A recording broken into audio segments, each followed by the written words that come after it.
തൽക്കാലം പിന്നെ അത് കഴിച്ച് നോക്കുക, എന്നിട്ട് നമുക്ക് പറയാമെന്ന് പറഞ്ഞു. അങ്ങനെ ഞാൻ എനറോളും വാങ്ങി, അതുപോലെ എൻ്റെ ഫ്രണ്ട് അവൾക്ക് വേണ്ട പ്രൊഡക്റ്റും വാങ്ങിയിട്ടാണ് ഞങ്ങൾ രണ്ടാളും അന്ന് അവിടുന്ന് വീട്ടിലേക്ക് പോയത്.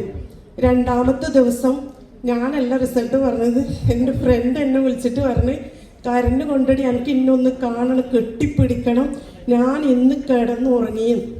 ആ ഒരു റിസൾട്ട് കേട്ടപ്പോൾ ഞാൻ പറഞ്ഞു, ഞാനും കിടന്നുറങ്ങിയടി, ഞാൻ ഇന്ന് ടോയ്ലറ്റിൽ നിന്ന് എണീച്ചത് ഞാൻ അറിഞ്ഞിട്ടില്ല. അല്ലെങ്കിൽ ടോയ്ലറ്റിൽ നിന്ന് എണീക്കണമെങ്കിൽ എൻ്റെ ഈ ഇടത്തെ കാല് എനിക്ക് ഇങ്ങനെ എന്താ പറയുക വെച്ച് ഇതിന് വെച്ച് ഈ കാലെടുത്ത് ഇങ്ങനെ വെക്കണമെങ്കിൽ ഒരുപാട് പ്രയാസമുണ്ട് ടോയ്ലറ്റിന് എണീക്കണമെങ്കിൽ. അത് ഒരു കൈയോട് പൈപ്പ് പിടിച്ച് ഈ കൈയോട് ചെമരും പിടിച്ചിട്ട് വേണം ഞാൻ എണീക്കാൻ. ഇന്ന് രണ്ടാമത്തെ ദിവസമാണ് ഇത് കുടിച്ചത്. അപ്പോൾ എനിക്കതിൽ എണീക്കാൻ പറ്റടി, അതിലെനിക്ക് ഭയങ്കര സന്തോഷമുണ്ട്. അപ്പോൾ അവൾ എൻ്റെ വീട്ടിലേക്ക് വന്ന് അവളെ കാല് കാണിച്ച് തന്നു. എടി എനിക്ക് വ്യത്യാസമുണ്ട്, ഞാനിന്ന് പിന്നെ ക്ലാസ്സിന് പോകണം. അപ്പോൾ സൺഡേ പിറ്റേത്തെ സൺഡേ ക്ലാസ്സിന് പോകണം എന്ന് വെച്ചാൽ തുല്യതാ പരീക്ഷ എഴുതാൻ പോകുന്നുണ്ട്. 10ാം ക്ലാസ്സിലെ ക്ലാസ്സിന് അറ്റൻഡ് ചെയ്യുന്ന വ്യക്തിയാണ്.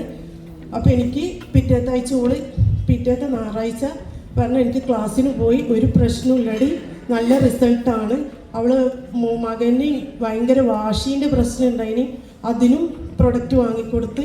ഞാൻ ഇപ്പോൾ പ്രൊഡക്റ്റ് എന്നല്ല പറയല്, മരുന്ന് എന്നാണ് പറയല്. അത്രയെന്ന് വെച്ചാൽ റിസൾട്ട് എനിക്ക് കിട്ടിയിട്ടുണ്ട്. ഇതിലേക്ക് വന്നിട്ട് 1 മാസമായിട്ടുള്ളൂ. ഒരുപാട് എൻ്റെ വീട്ടിലൊരു ഹോം മീറ്റിംഗ് വെച്ച് അതിലും ഒരുപാട് ആൾക്കാർക്ക് ഷുഗറിനായാലും അതുപോലെ പിന്നെ